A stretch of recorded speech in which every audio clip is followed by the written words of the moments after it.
What's going on, my fellow Jedi and Padawans? Welcome back to another Jedi gaming video. Thank you guys so much for coming back to the channel, and if you guys are new, welcome.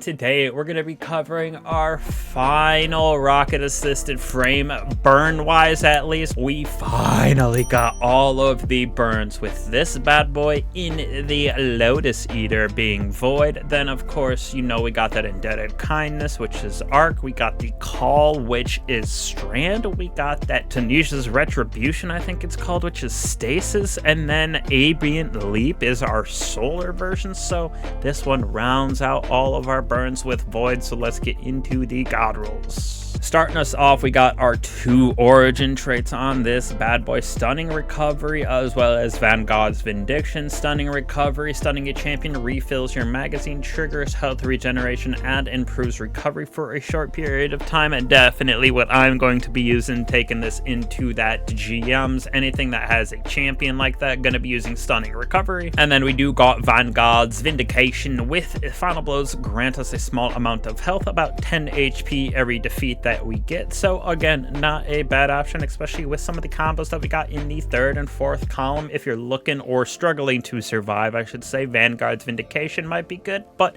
I think overall I'm going to be using Stunning Recovery if there are champions in an activity. Now in the PvE side of things, we're going to go with Hard Launch. That gives us 10 negative to stability, 5 negative to blast radius, as well as plus 15 to velocity. If you're looking for DPS, definitely be going with the lowest blast radius that you can get, because on single targets that's going to hit the hardest, you aren't going to get as much AoE damage on those guardians, on those enemies around you. But it is a very, very good perk to have on, or I should say, the less your blast radius is, the better the damage output on those single targets, so bosses, champions, stuff like that. For me, I'm going with high velocity rounds in me magazine, so this is going to give us the good old velocity and reload at plus 10, so it's going to be a reloading faster, reach that target a little bit faster, again just increasing our damage output, or DPS I should say. It'll hit for the same number, but it'll just get there a little bit faster, if you will. And then reloading is definitely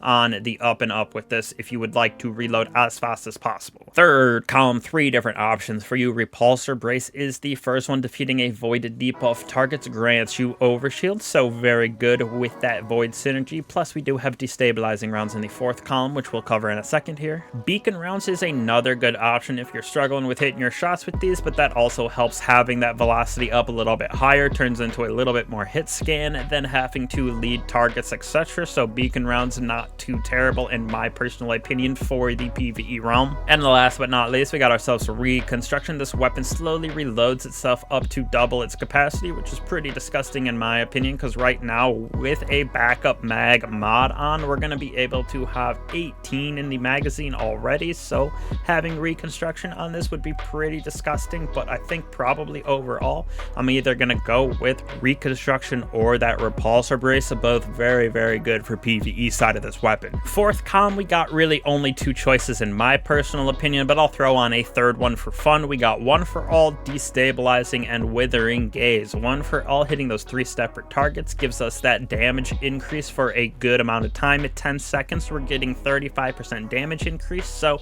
having this with like that Reconstruction would be pretty disgusting, being able to have lots of shots, like almost 30 inside of the magazine with this thing, and then have One for All proc as well. Pretty disgusting for me. Destabilizing rounds, definitely what you want to pair with Repulsor Brace in my personal opinion. Defeating a target creates a Void Burst, hitting other targets makes them volatile and grants us volatile rounds for a short time. So this with Repulsor Brace, probably a 5 out of 5 in my personal opinion as well. And then that Reconstruction with One for All would also be a 5 out of 5 in my personal opinion. Even Reconstruction with Destabilizing would be really good. So this thing has multiple options for the PvE realm. That last option that I was talking about is the Withering Gaze. Aiming at a target for a short period of time, it grants us the ability to cause weakening on that target with a direct hit. So not terrible in my personal opinion, being able to apply weakening on this weapon weapon just by hitting a target, but it is more of like a linear fusion or like a sniper perk in my personal opinion. I don't really hardly ever aim down sights for long enough to proc. It's a second and a half that you have to aim down sights without firing, so you can get that weakening to proc. Not too terrible, but I do think that your better options are repulsor and destabilizing, or that reconstruction with either one for all or destabilizing rounds. So out of the assisted frames that we got, I definitely like this one a lot. Tenacious Mastery, probably my favorite, but this is a close call because of that destabilizing in my personal opinion. Just kind of like Jolt or Volt Shot on our Indented Kindness, or if we got Incandescent on our Ambient Leap, but it still feels really good, and like I said, it rounds us out in all of the burns that we can get. So I would give this thing like a 4.6 out of 5 for the PvE realm.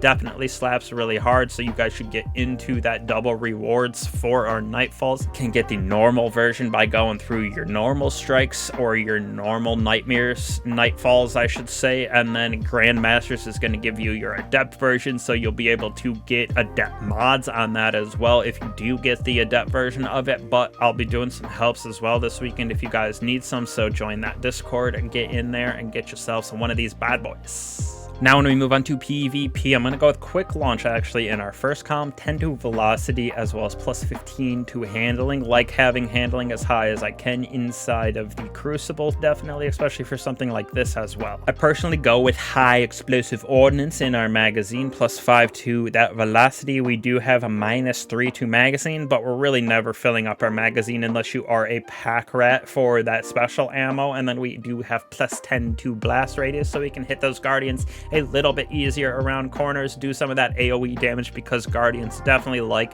to bunch up right now and get those team shots even in 6s. It's pretty annoying with that Redrix S-Talk. Absolutely oppressive right now in the PvP realm. Third column, I would go with Strategist as an option. Final Blows grant us class ability. Activating our class ability gives us improved stability on this bad boy. Not that we need too much stability, but getting Final Blows with it, pretty nice in my personal opinion. Again, having that dodge up all the time in Crucible, pretty nice, as well as your Rift and your Shield for Titan. Beacon rounds is your second choice. Again, some of these are hard to hit those Guardians that are bouncing around as much as you are inside of the Crucible, so beacons can definitely help by tracking that Guardian, plus we get increased reloads, so super nice actually if we can get beacon rounds to proc and get that tracking as well as reload. But I do think that Strategist is your best option. Two options again in the fourth column, High Ground Reverberation. High Ground right here, Final Blows with this weapon grants stacks of bonus damage. Attacking a target from higher ground immediately grants these stacks. Yes, this did get a little bit of nerf based on the distance that you have to hit someone from, but